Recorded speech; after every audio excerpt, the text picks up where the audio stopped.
week of the Team Emmmmsie podcast. I'm joined here by Obzyer. I've been practicing for ages and I still managed to fuck it up. So yeah, thank you very much for stopping by, and hopefully looking forward to a chat for about an hour. Good, sound good to you? Roughly, Sounds good. yeah, perfect. So yeah, Obzyer. You have to tell me again, man. I keep saying it. I'm gonna keep calling it. I'm gonna make your name changed. I'm gonna change the way people call you. Obzyer. There we go. That's it. Obzyer. I think. But yeah, thank you very much for stopping by and taking your time out of your day to join us. So yeah, you're one of the mods for Team Emmmmsie, aren't you? Yeah, I am. Yeah, You've been a mod for a while, actually. One of the main mods, eh? yeah, I have been. Yeah, So how long have you been one of the mods for? not actually sure. I don't know. I could tell you when I first joined. Yeah, December. I couldn't tell you when I first joined down to the date, and in the question you were like December 5th, 2016. I was like, Yeah. he knew this was good shit before joining. But yeah, so just start us off. Just tell us a little about yourself, your name, bit of information about you, maybe even a bit of information about your stream and stuff, just to let the people know a bit about you so that we can get started. Right. One, I've got many names: Obzyer, Clay, Obi-Wan. I'm struggling with my words now. I'm originally from Bristol, but I actually live in Derby now. I did have to move because of my dad's job. Right. So I'll expand on that. I had to move completely away from what I was used to. So I had to get used to completely kind of a different exam board. Yep. For doing exams. I didn't do that well with it. Gone. When did you actually move then? So was it like during high school? Was it? Yeah, I moved in my last year, like year 11. So it was kind of Yeah, a bit tough. But I kind of learned a lot about myself, like because felt like I had to grow up a lot quicker. Yeah. Moved from what I was used to, and obviously I didn't know anyone from where I moved to, so it was strange. Not as easy as when you're a small kid and you can just go into like a new place and be like, "Hi, I'm new here," and they're like, "Yeah, come play with us." It obviously changes quite quickly when you're older and stuff. It becomes a wee bit harder. But yeah, that's a tough time to move, like. Yeah, it was hard. So what was that? Just they have different exam boards down there. Yeah, it was completely different to what I was used to, and then I kind of got put on a higher exam board because I was actually only there for kind of only 6 months, because I joined kind of halfway through year 11, and that's so it's kind of weird. Plus, I didn't know anyone, so I was kind of a bit, I don't know, nervous, kind of scared. Yeah. Didn't know what I was going into. Had no clue about anyone or about any of the areas. Yeah. It was, just an unknown thing. In one of the highest pressure situations as your teenagers and your last year of school and stuff. So do you reckon is that about the time in your life when you really got heavily into gaming and stuff? I was kind of into gaming a lot before that. I started when I was probably around 5, I think. Yeah, yeah. We all started young these days now. They're even starting even younger now. They're 2-year-olds with iPads and stuff.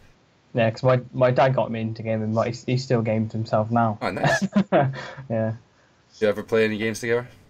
Not really. Not anymore. We play completely different games to each other. Yeah, really. fair enough. And so yeah, that'd have been a sort of tough move. So after that, did you go to uni or anything, or? Because I didn't get the best grades at school, because obviously it was just completely unknown. It's kind of a bit of a struggle because I kind of didn't know anyone, kind of didn't know myself yet, because obviously I'm still pretty young. So I went to college and did functional skills for maths and English, and I did ICT thing. But doing that kind of helped me. Yeah. Because I didn't really have anything behind me. I did complete the exams, but I didn't do as well as I could because I had so many other things and thoughts. Everything just at the wrong time. Yeah. Did you go to college straight from school then? After school, or did you have any break at all? I kind of had a break because I was kind of just I wasn't really sure what I wanted to do, Yeah. and I kind of wanted to get used to the area where I was, tried to just get used to everything. So how long break did you have between school and college then? I think it was kind of, what was it, 6 months, something like that. Yeah. I just kind of wanted a break because in the end, school was kind of stressful in the end because obviously everything was just unknown. Didn't know anyone. I was so used to obviously going into school knowing everyone. Yeah, and it felt like an outsider and Be stuff. thrown into Tough, like. something. But so in that 6 months, did you do anything like work or anything? Because I took a gap year after school before I went to uni, and I thought like I took a year out, and I thought it was like probably like the smartest decision I ever made because I thought that in that year I managed to actually like mature as a person, started working in a job, started stuff. So I thought it was a pretty good thing to do, and I think from the sounds of things, that having a wee break and then actually going back to college, you knew proof, so it's quite good and it's good maturity at that age to actually realize that. You Yeah, do and anything like that during your 6 months? well, when I had my break, um, this is hard to talk about, but I'm going to talk about it, and it's not the happiest thing, but I'm going to talk about it because it kind of, well, during that time where I finished school, I actually moved back to Bristol for a bit with my mum because my nan was pretty ill because she used to smoke, and let me try to explain it. Just take your time, man. 'Cause With that, she actually passed away because of smoking, and it was kind of tough on me then as well. But I yeah, was kind of, I didn't know how to feel because it was one of those like I was at the age I wasn't really sure on myself. yeah, Um, and the weird situation was I was sat at home. Obviously, my mum and my dad went to hospital to see my nan. So I was kind of just left in the house on my own. So um, all like these things going on in your head, not knowing, don't know how. and, So and then one of the best things I felt because we've got a dog, it kind of like comforted me. I know yeah, but it was like I felt better. But then I was kind of when I got the phone call, I was kind of after it. I was like just shocked or just I just didn't know what to do. yeah, so it was, bit so it numb. was, but with that happen, it's um, but within that, my nan taught me things of saying never give up, go and try and go do things you want to do. And one of the reasons that I did go to college was my nan. She kind of like pushed me, saying, "Yeah, you didn't get the best grades, but I feel like you will still do amazingly well in your future."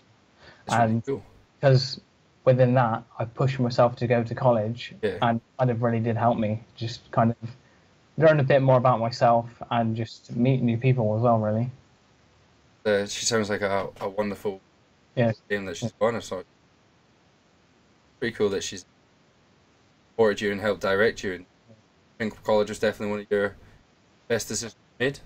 Yeah, it was one of my best decisions, yeah. Because I met a lot of good people I still speak to now as well. So, And then after college, so you did a lot of like the basic. What was it called? It sorry.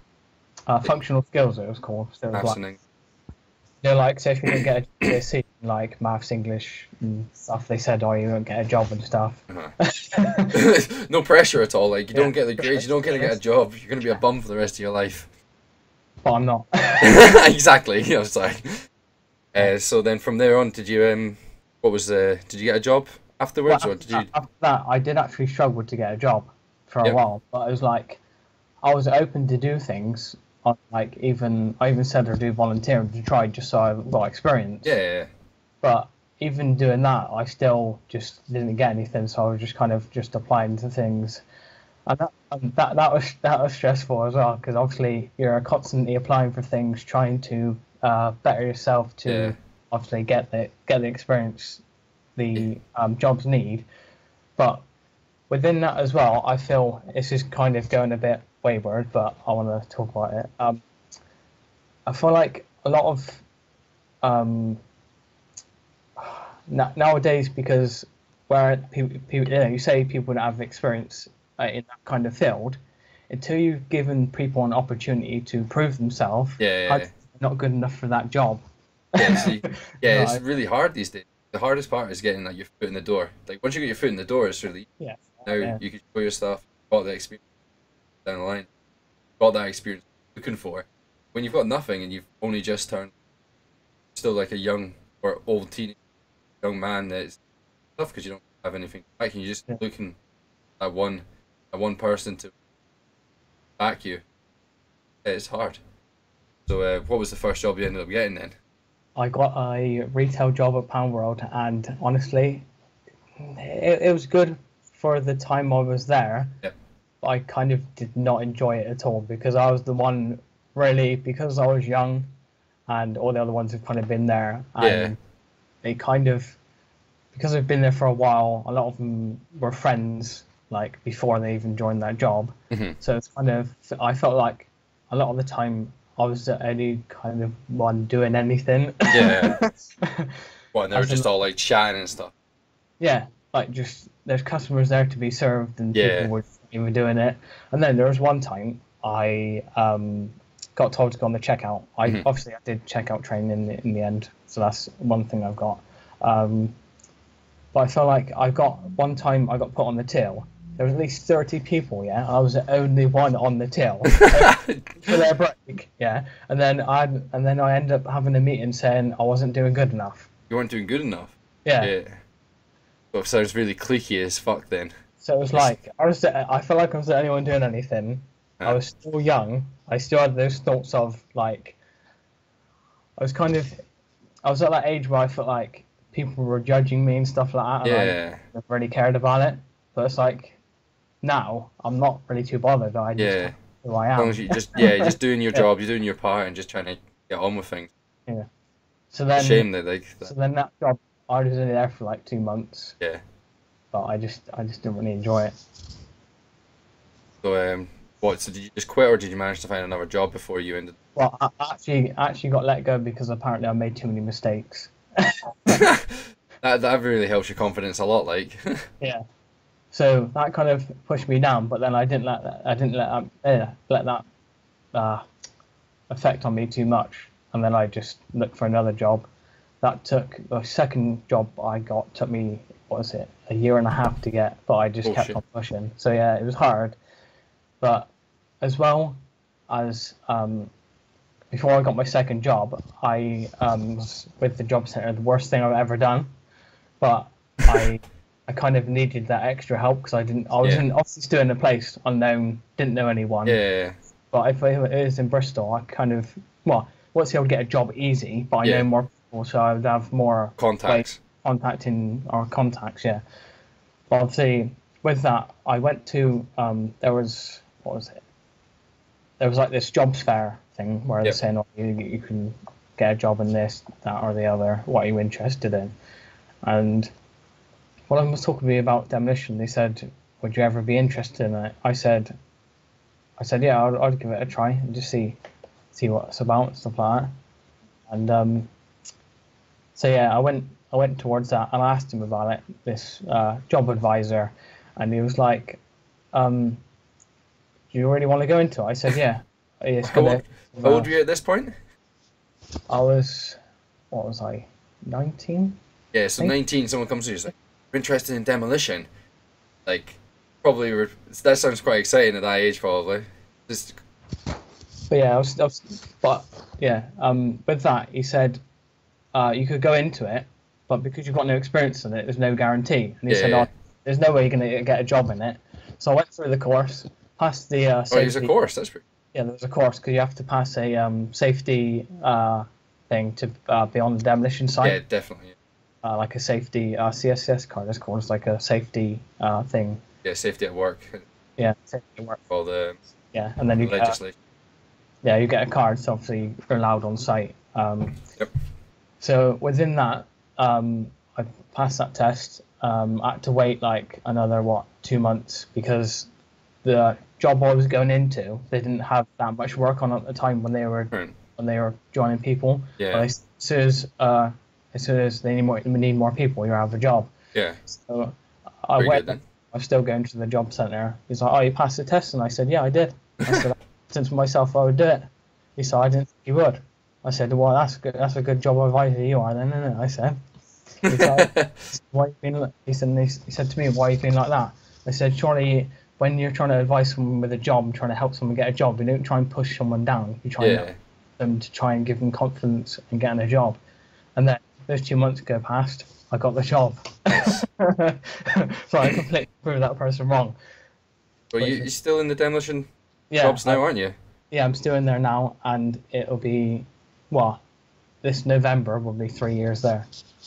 So, But it's kind of helped me with everything. But I kind of, when I first started, I was kind of still going through a phase where I was kind of unknown because it was somewhat completely different to what I was used to. Because I feel like to demolition, as well as when I first actually joined the job, I did kind of get picked on, like, which was, it was hard. But then I had someone who helped me a hell of a lot. But then from that, I've kind of grown and just as an individual. Instead of obviously people picking on me, well, it wasn't really. I thought it was picking on me, but it was really just people like just banter talking and stuff like that. Yeah, so now, you probably get that a lot. I can imagine in demolition. Now I just laugh and joke about it because I'm used to being around it, or I just banter them back. Yeah, it's kind of weird when you're not, if you're first joining that kind of atmosphere, but it's like lads humor and stuff like that, and sometimes you might feel that you're getting picked on, you're not sure about everything, then after a while you do get used to it and it becomes a part of like what it is, and it just becomes a bit of fun, which thankfully, unfortunately some people never come around that side of thinking, which is a bit of a shame. Like, it's not good, like, because obviously it is a lot of back and forth slagging each other. I think I still like go to a couple of people, couple of my friends, I'm like, right, what's up, dickhead?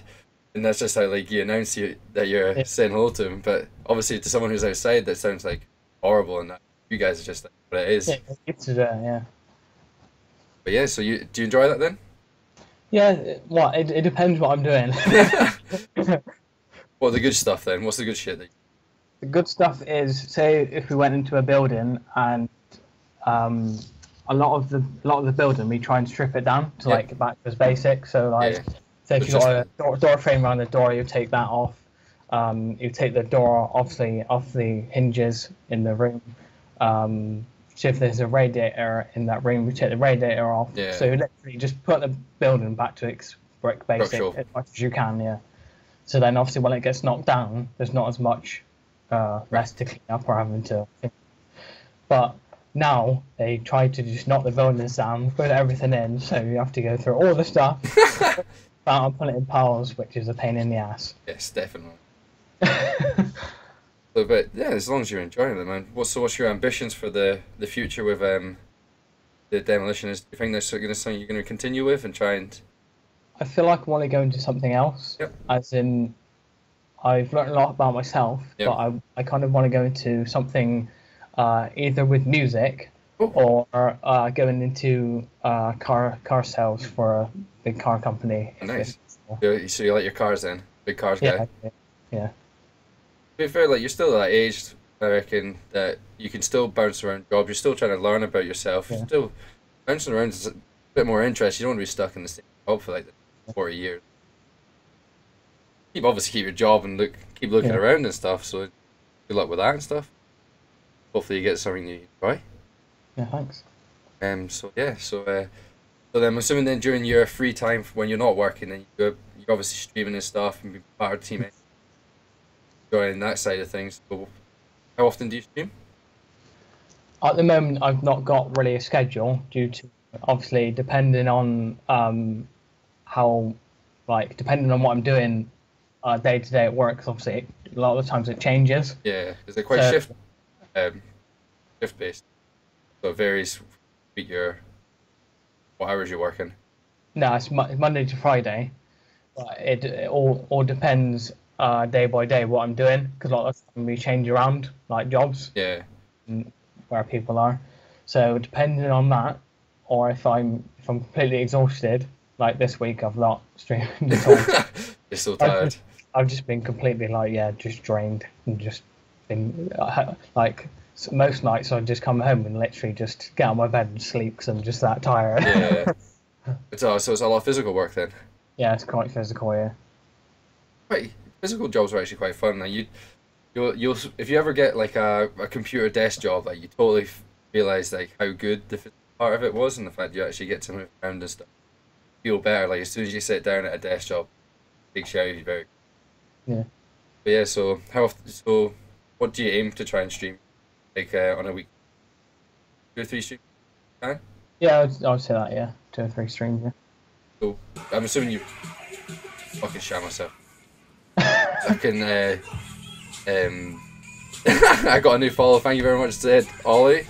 But it made me fucking shit myself because I forgot that I created new ones. So I created new ones and it came up and I was like, what the fuck? Yeah, so I've lost it real. Oh yeah, so what kind of games do you usually play? I'm assuming you stream for your PC, do you? Yeah, I stream through my PC with an Elgato HD60. And I do stream PC sometimes, but it depends on the game because obviously it's quite Specialized. heavy Yeah. on like OBS and stuff like that. So I mainly stream consoles because it's a lot less straining on my PC. Yeah, and to be fair, consoles pretty sweet. Yeah. You get a lot of it. The fact you can do a lot from. Yeah. It's Lore Spade, isn't it? That I don't know if you've always chatted to him. He like does everything from his Xbox, which I think is like pretty impressive. The fact that the amount of stuff that he does, like YouTube videos, Twitter, like streaming stuff and stuff. So what sort of games do you typically play then? I Go-to games. play FIFA sometimes.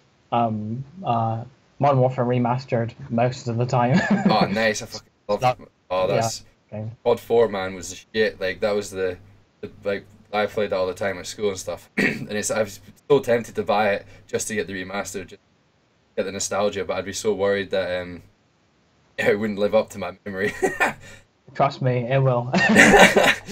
I used to play it on PC before I went to console because I used to be mainly a PC gamer. Yeah.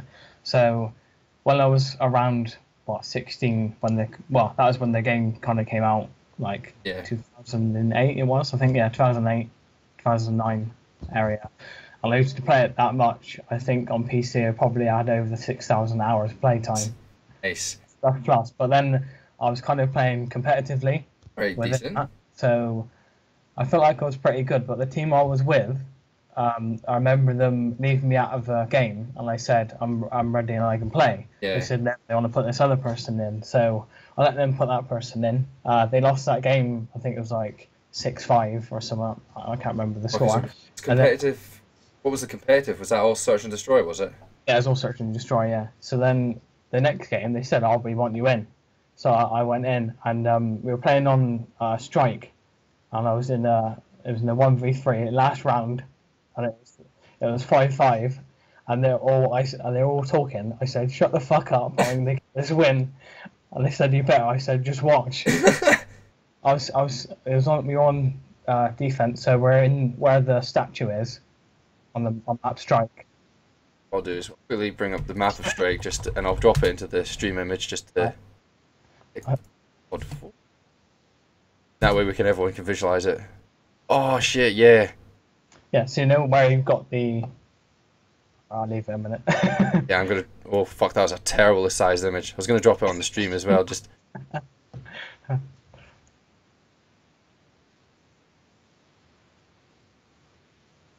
This bad boy here. I remember that one actually. That was a class one. I used to only never really played Search and Destroy too much. I used to play a lot of just like domination and stuff, just because I like killing. Yeah, so you know where the statue is? Yep. On the map. Behind that, there's normally a bomb site. So near there's like a triangle shape where there's parts of the grass.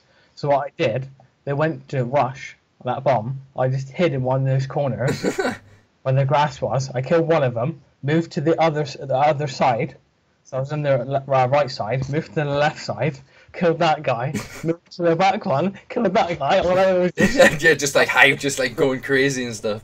I was going crazy. They're like, "How the hell did you do that?" I said, and I'm a pro camper, and I know that if I camp in one corner, they'll know, and then you have to move afterward.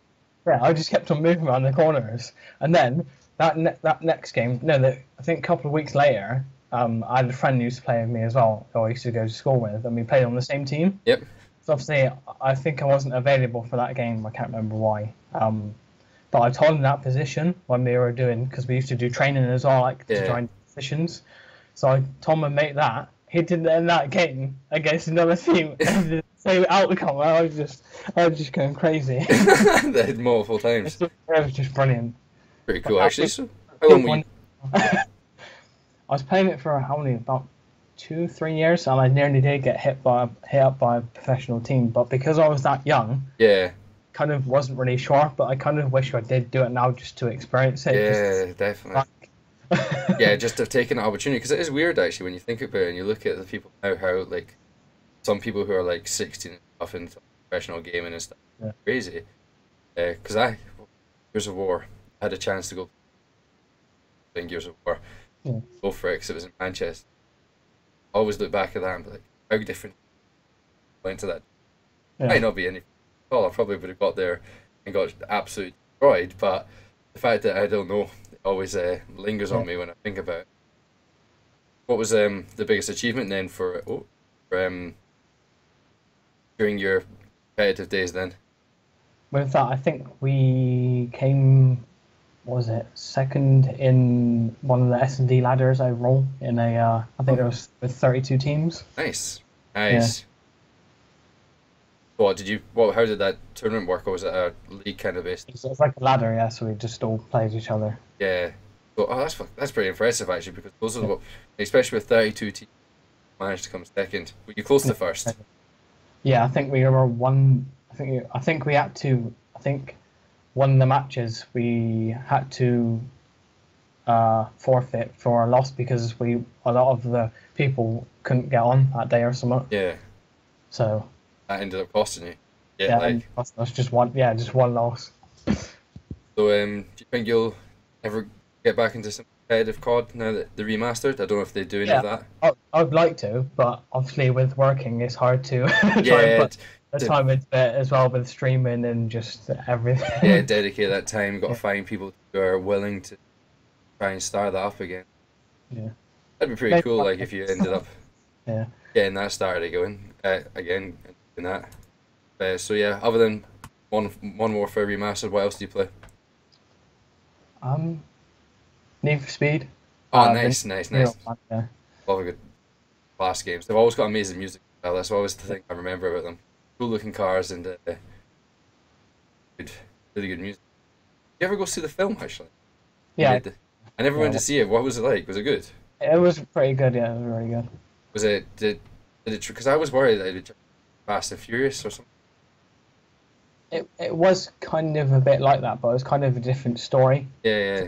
I enjoyed it, but a lot of people didn't. I'm not sure why they didn't like it. Yeah. But I enjoyed it myself.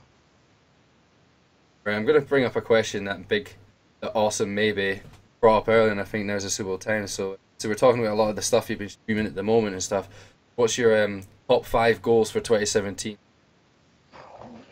That's a hard one. It's a hard one, yeah. So they could be streaming, it could be work, it could be anything really, man. Yeah. Let's try and think. If you can't think of 5, I think 1 or 2 then. What are your ambitions for the rest of the year?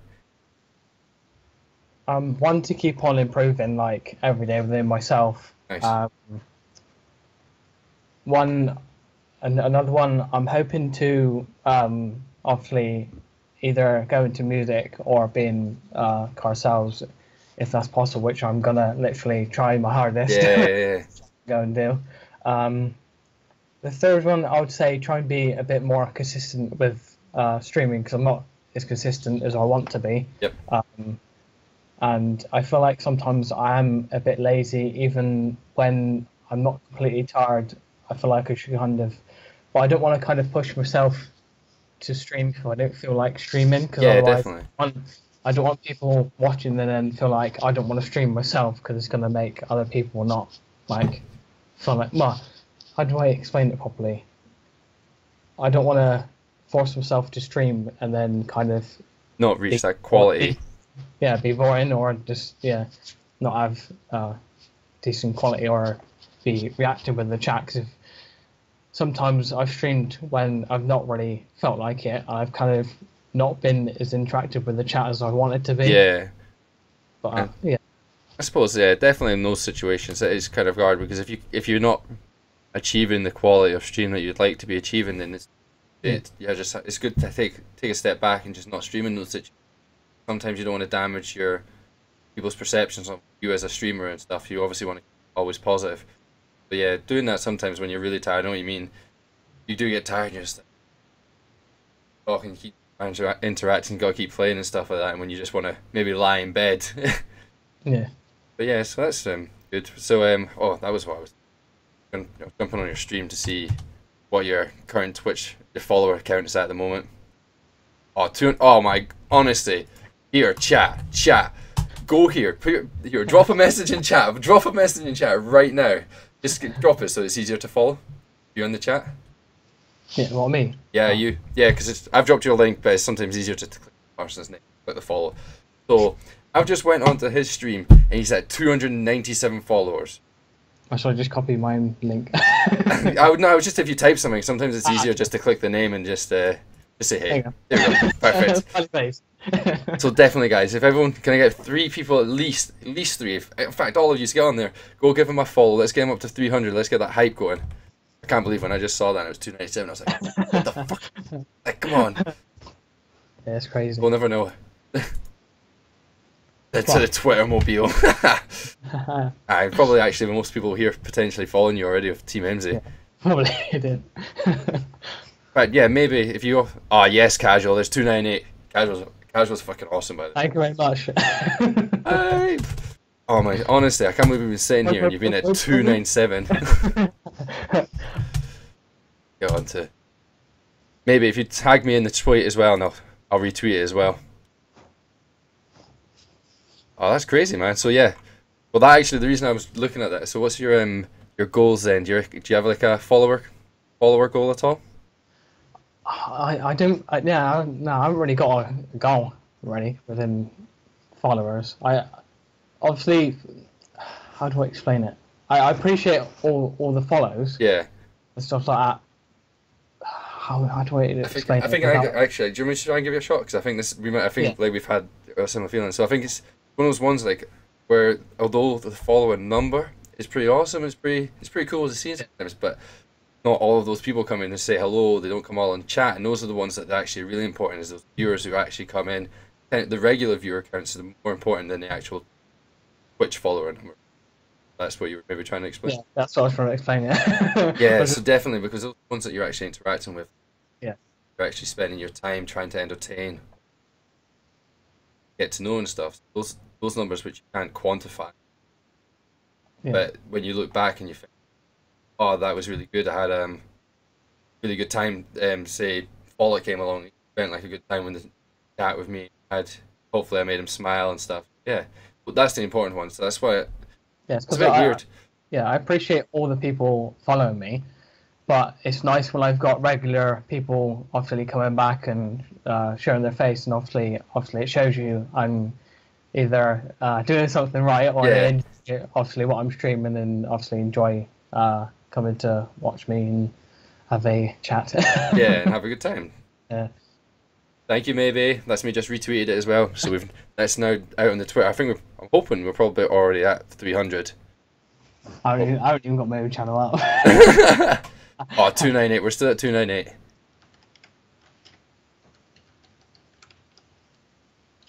Oh wow. So yeah. So yeah. How many goals did we get? So we got. I think we need one more. What's one more goal for the year? Mission. Try to be I'd say more positive, because a lot of times I do tweet out sometimes negative tweets when I shouldn't be.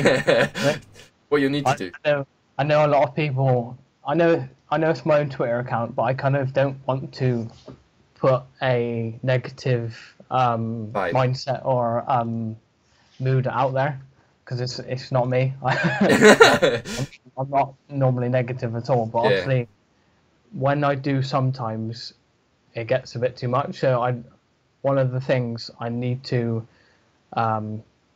stop being so negative at times.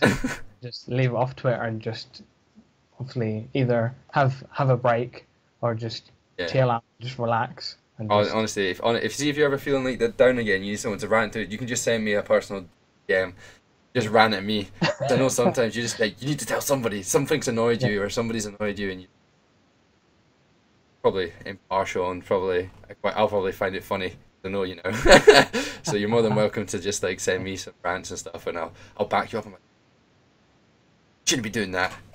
Yeah, because I'm normally really positive, which I love to spread, like just positive vibes, and down, I love to try and push them up, and if they're having obviously a bad day or not having a great day, or even within like streaming, if people have got like only a few viewers, or if I feel like I can help or try and tweet and try and get some people in there to obviously watch them, because obviously there's a hell of a load of good streamers, but a lot of people don't get noticed because obviously there is that many streamers on Twitch that a lot of people kind of get overthrown.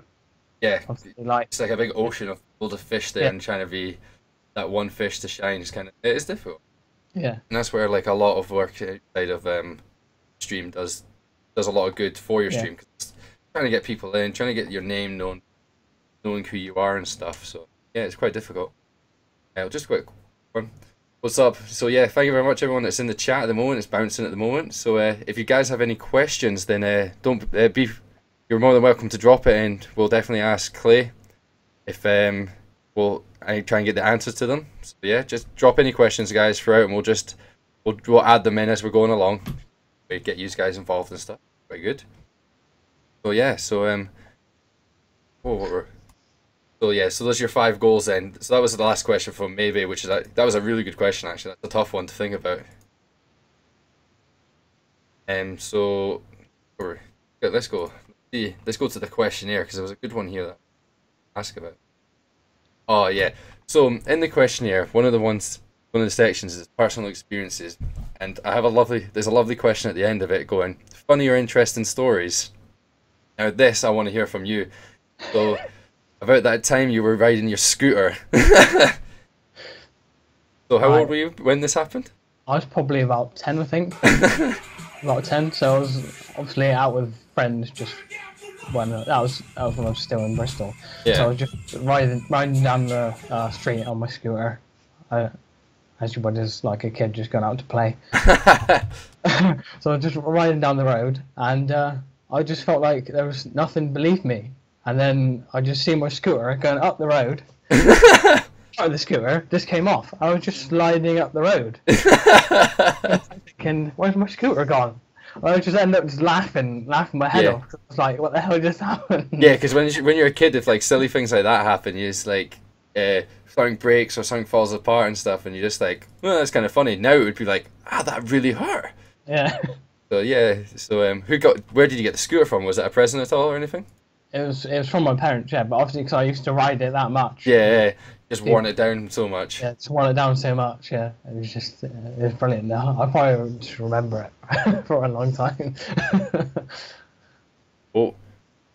Oh, yes, maybe. That is a great question. Oh, God. Have you seen it? Wait, which one? This one. So, you might have to have Google up for this. Who is your favourite Spice Girl? I'll have a look. Honestly, I'm gonna have to like Google Spice Girls. I don't know the name either. I can't remember. I'll give you mine as well afterwards. Spice Girls Wikipedia. God damn it!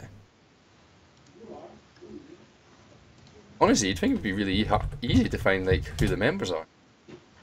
Oh, here we go. Oh yeah, I know what I'd pick. I think. Didn't find out. I actually don't know what their like nicknames are.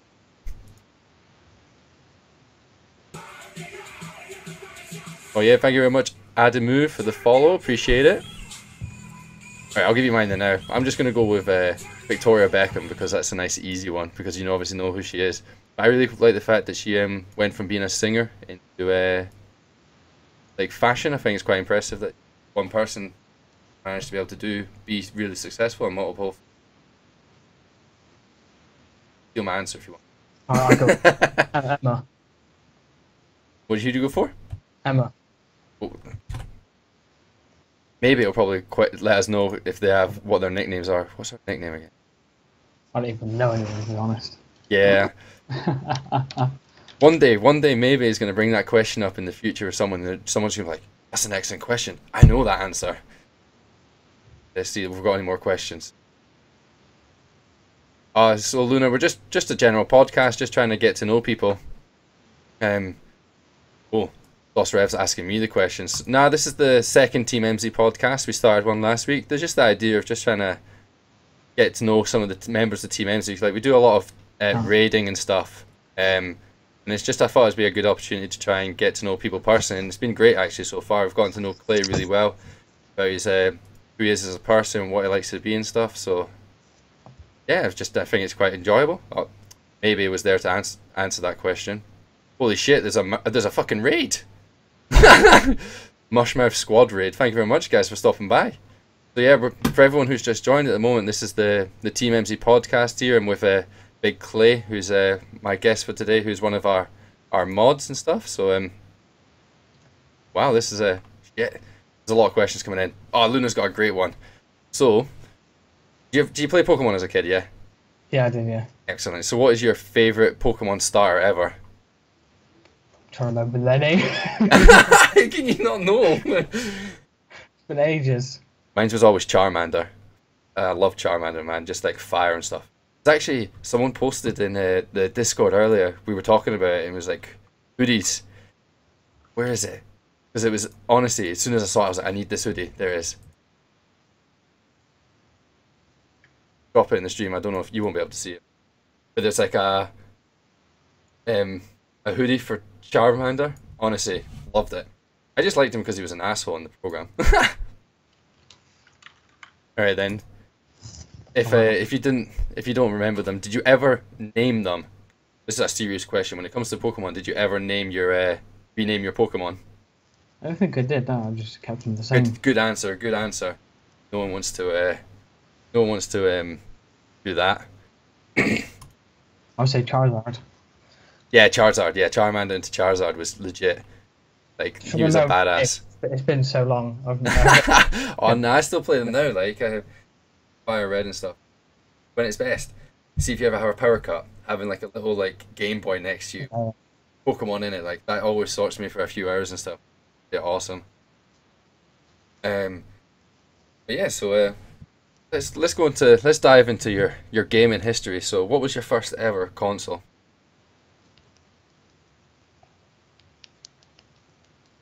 PS1. I can't remember, so long ago. Yeah, PlayStation 1. Do you remember? Do you remember? Was that a birthday present or that? I think I actually shared it with my brother. You shared it with your brother. Oh, how many? On that note, how many family members you got? Just got the one brother? Yeah.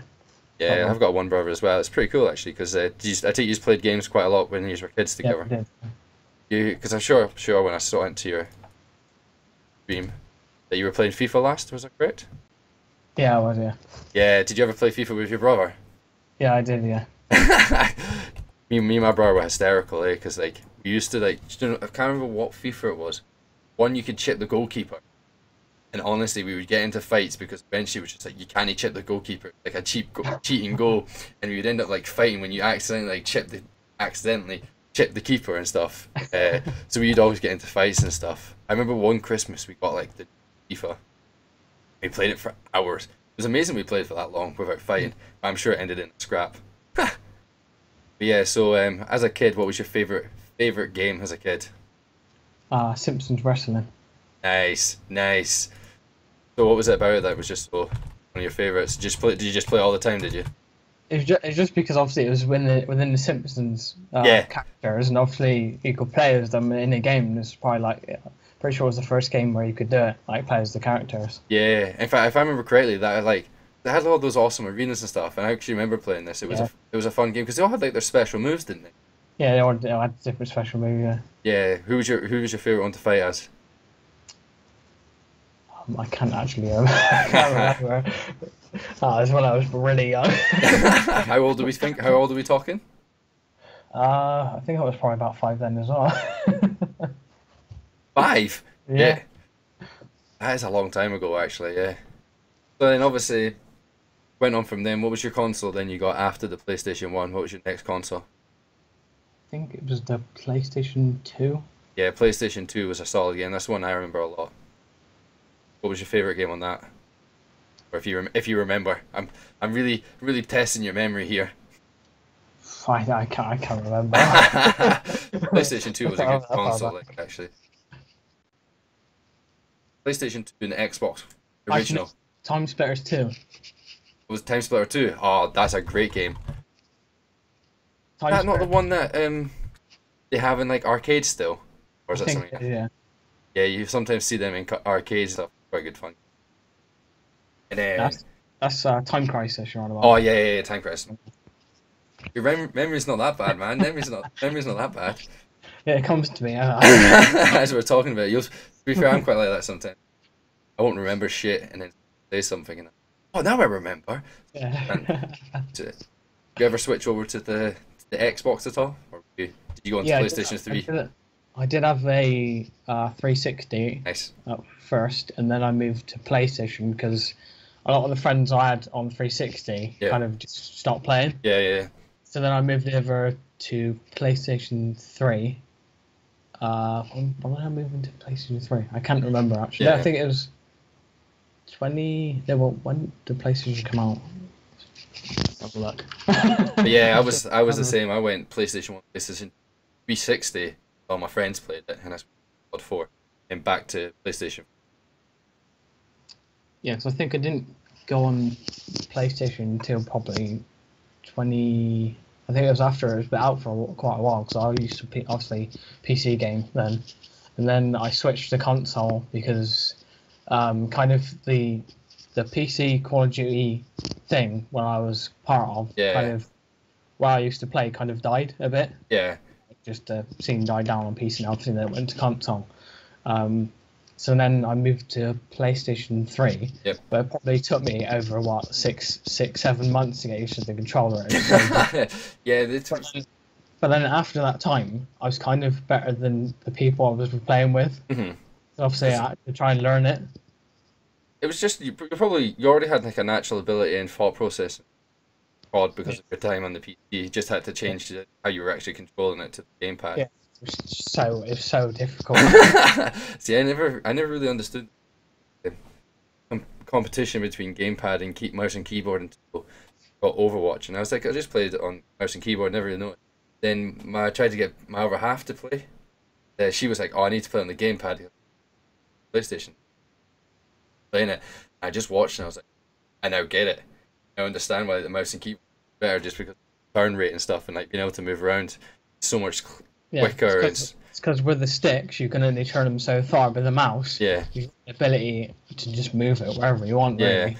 And you can. I found that the speed, a bit better control over it.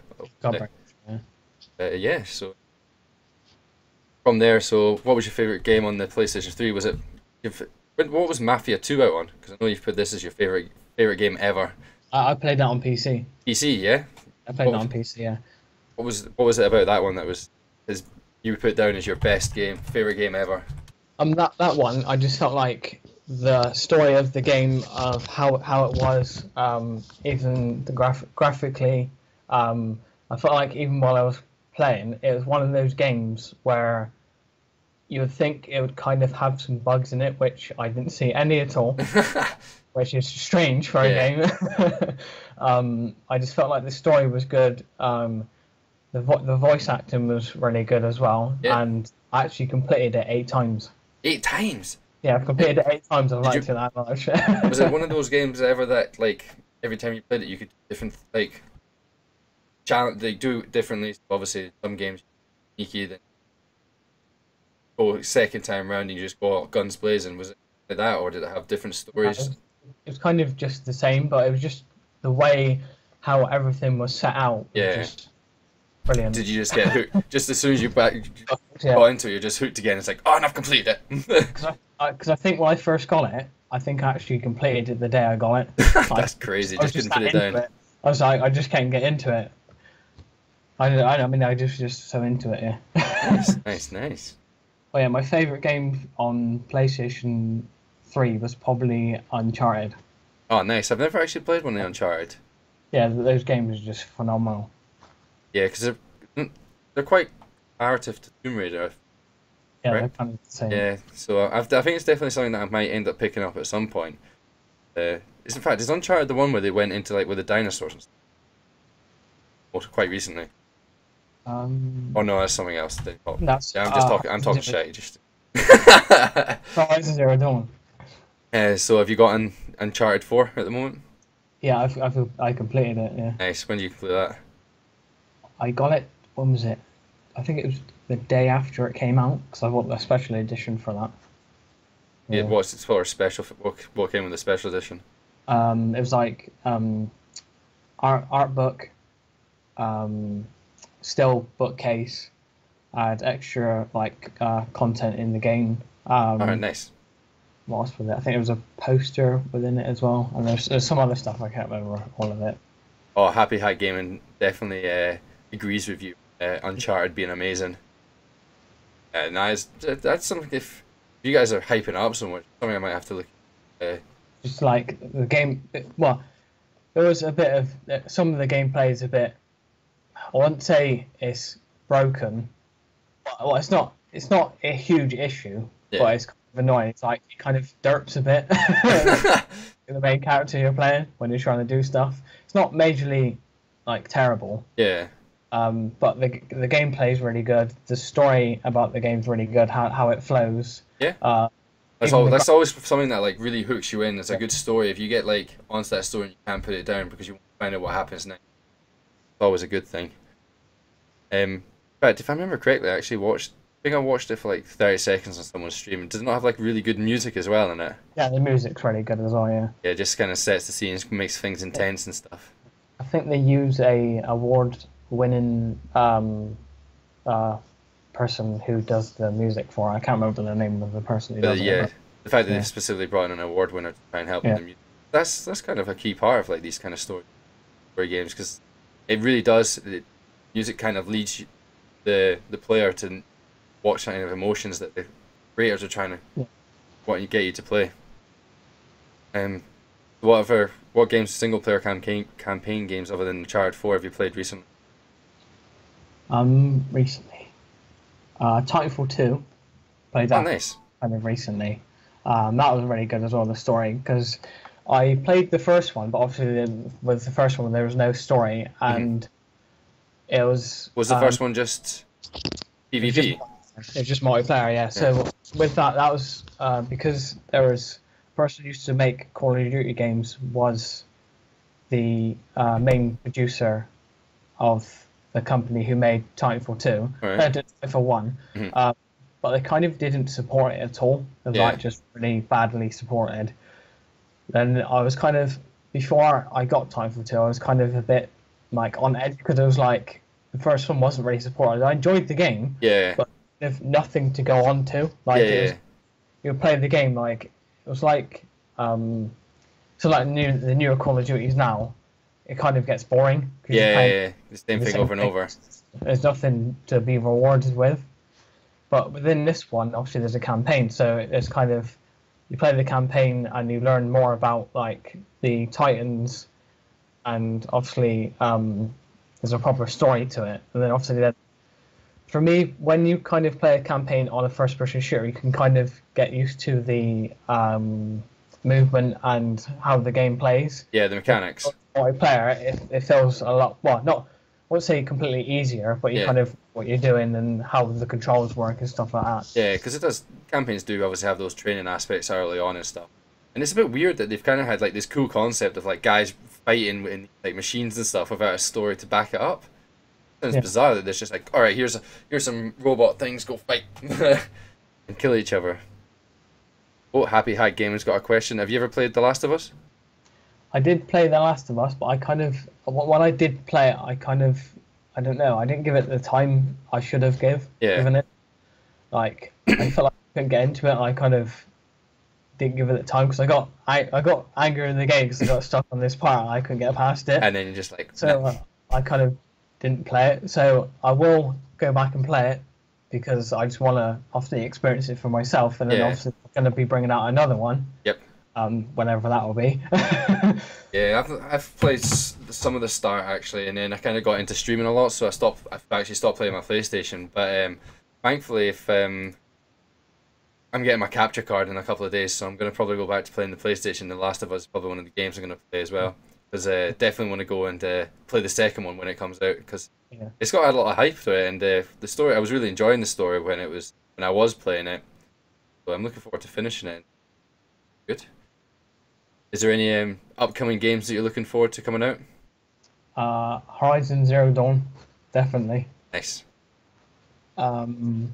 There's an Uncharted new DLC called The Lost Legacy, which they showed at a PlayStation Experience thing, which is because there's two characters in the fourth one, which are in this separate downloadable content, but with that as well, you don't need the actual Uncharted 4 to play it, so it's that's pretty good. So it's like his own story thing by itself, and that just looks really good as well.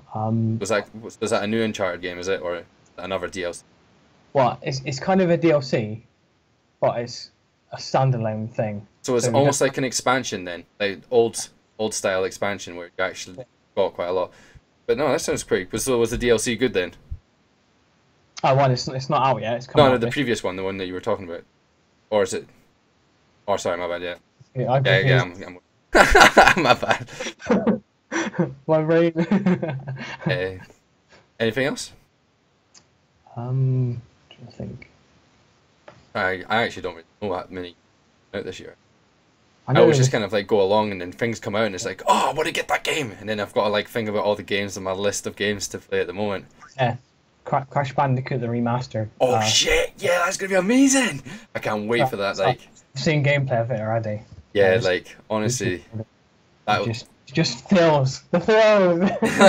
the nostalgia is gonna be amazing on it. I can't wait. Oh, that game is gonna be so much fun to play, and I honestly, like, it's definitely gonna live up to my memory of it. Well, plus as well with that, they're actually gonna try and pull it into 4K, like native 4K.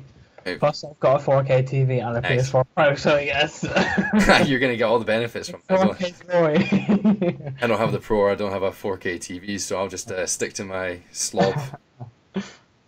Yeah, Crash Bandicoot, man, that. Yeah. What other games do you reckon that mastering? What would be class? Tony Hawk. Like, yeah, I think it was like Tony Hawk 2 or something. That'd be pretty cool. You master that. I'd love if they did the older Need for Speeds. Yeah.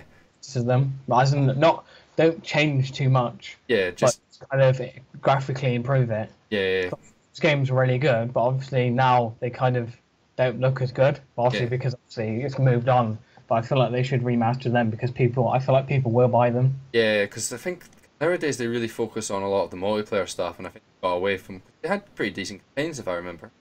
Yeah, they did. Yeah, it was really and a lot of good challenges and stuff. I remember doing one of the challenges which drove me nuts. Where it was like dragging around a course, and you had to wrap it. I just couldn't do it. I was just terrible at it. What other games? Quite a few games. Like when you think about it, like the fact that they were to remaster them properly would be class, especially on like PlayStation. I like Burnout as well. Yeah. Was Burnout the one where like there was like a challenge part where you just had to like crash into it. Yeah, crash into there. I loved doing that. That was amazing. That was class. The fact that was even a game was brilliant. So other than video game and streaming, what other interests do you have? I watch a lot of football, NFL when I can. Obviously, it depends on when it's on, because obviously times stuff like that. What else? I'm trying to think. What are you thinking? What's your favourite football team? Manchester United. Oh, you're a Man United fan. You ever been to a game? In fact, actually, did you not send me the photo of you going to the game? Yeah, that was cool. Like, I went on my birthday as well. It is absolutely insane. Yeah. one of the best experiences of my life. I'm not, I'm not gonna like what so far. Oh shit, Zeep. Oh, Zeep, that is a fucking belter of a question. This is honestly, that's actually a really good question. So, I think I know the answer to this one actually because of some of the discussions, but something I might have to ask people in the future. If you could stream one game and one game only for the rest of your streaming career, what would it be? Call of Duty 4 Yeah. Remaster. Okay. Let's get rid of Call of Duty 4. We've got rid of Call of Duty 4 and we've got rid of Call of Duty 4 Remastered because that was the easy answer. Let's see. Let's try and put a bit of thought in this. What would be your second game then? Because everyone think of it. We're in the future. You've had the Terminators come back and got rid of Call of Duty. Call of Duty, people are hating it so much. It's not available. Battlefield then. Battlefield 1. Ah, nice. I've actually never played a Battlefield game.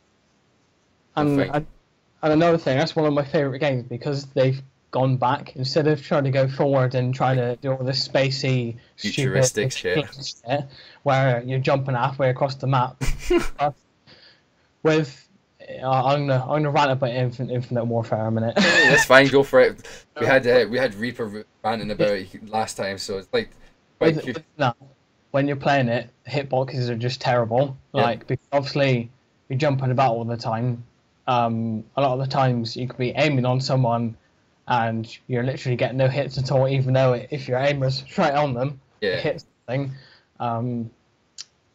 As well with that, I feel like Call of Duty is going in the wrong direction. They need to at least go back and probably do like say a World War One game or something like that. Yeah. Or do a war game. Yeah. So So then, what makes Battlefield 1 class? Just because it's gone back and I quite like the maps and stuff. I just feel it. I've always liked the aspect of the World War thing. Yeah. Within a single player, it's kind of single player aspect. It kind of got about history, about the war, about certain people who've had honors in the war, going through situations where they've actually been in the war or actually in the single player itself. Yeah. Which I feel like is kind of, how to say, it's paying respects to the people who have died to either, obviously, to save us and how we are now. Obviously, we're in a lot more peaceful situation. Pretty fucking cool, actually. Yeah, that's pretty cool if that's like something that managed to add into it. That's honourable. I like that. That's pretty cool. So then you've obviously complained about Call of Duty. What do you think that they could do to maybe improve it then? Other than like, because the thing with the futuristic stuff. Like, I believe there's some pretty cool concepts and stuff you could do that, like the way like they maneuver around and stuff. You can actually pull off like some pretty sweet looking moves and stuff. But obviously, it takes probably a little bit more effort to maybe work on the hitboxes. What things that do you reckon they could take out or add if you have played enough to actually put some thought into it? One, I feel like instead of improving the game, they're more about trying to add microtransactions, camos. Another thing which I did get annoyed with when I was playing, like the camos that you did have on the guns, where say if we did pay for them, I didn't because I've got the season passes for the game, because when I bought the because I thought I was going to play it, but I stayed away.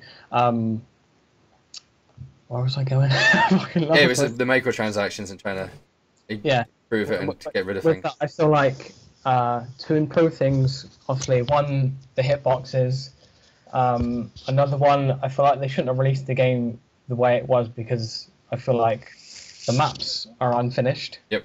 Like how they just look in general. And I feel like they kind of rushed to push it out in time.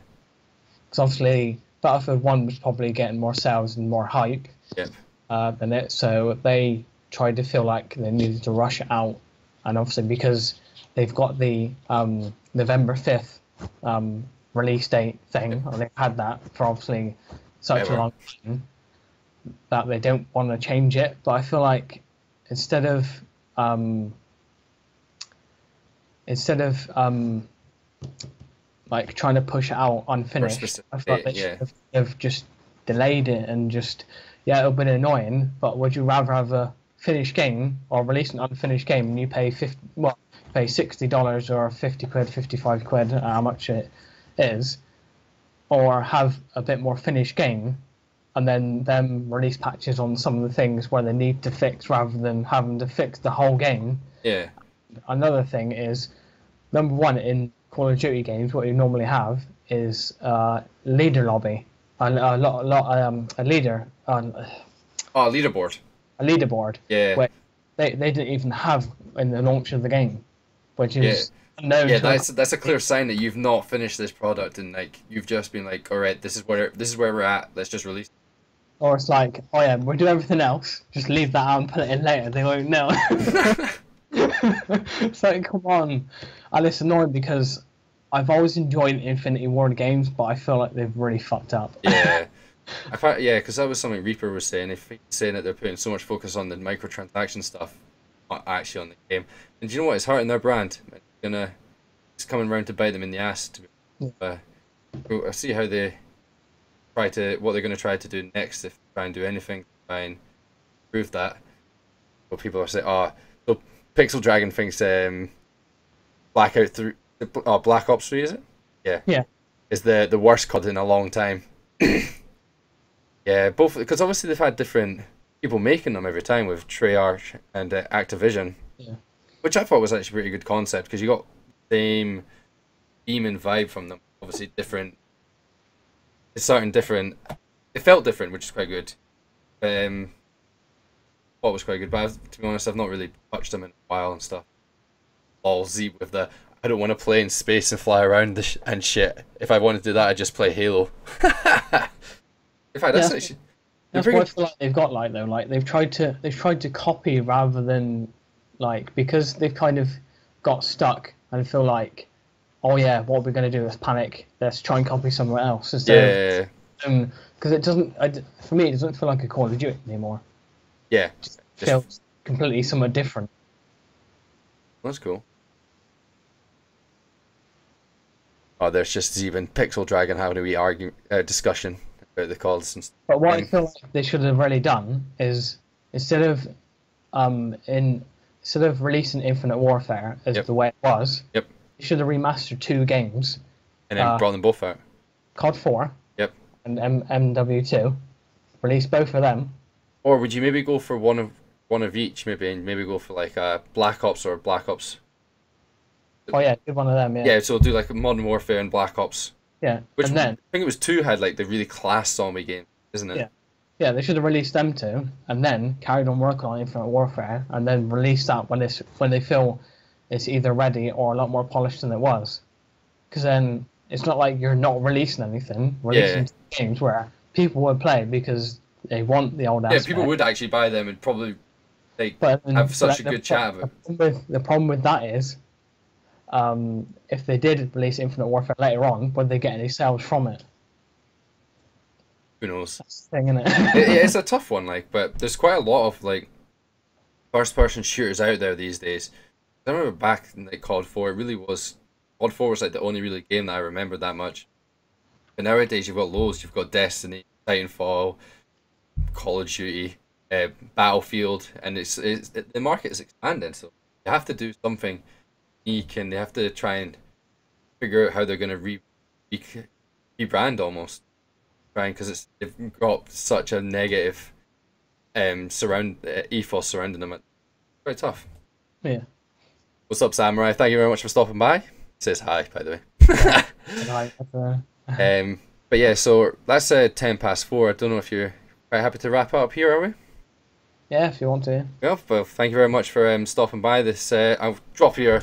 Let's see, actually, last thing we've got to do, we've got to check to see if you made it to 300 followers. No, 298, no! Alright, guys, can I get two people in the chat? Can you just go to that link and give that a follow, please? I'm going to try and get him to 300 so we can end on a high. Please! But yeah, no, thank you very much for stopping by. It's been some interesting chats. It's good to hear about your your life and your story and stuff. And yeah, so when you thinking you're going to be streaming? I tried to stream tomorrow. You think you're going to stream tomorrow? What time at? Yeah. Probably 6 or 7, probably. Cool. So that'll be the 23rd of January at like 6 or 7 o'clock GMT. Watching on YouTube. Thank you very much for watching it and getting this far as well. Thank you very much to everyone in the chat for stopping by and dropping those awesome questions. Oh, there was some tough ones. Maybe I'll definitely look into the Spice Girls, and I'll be able to give you a better answer for next time. But no, thank you very much for stopping by. We'll go on a stream raid actually after this as well. Let's see who we go to see. I think there's Asylum Reapers actually on a his 24-hour charity stream actually, so we can go stop in there actually. Sound good? Yeah, sounds good. Yeah. Perfect. Right. Thank you very much, everybody. Catch you later.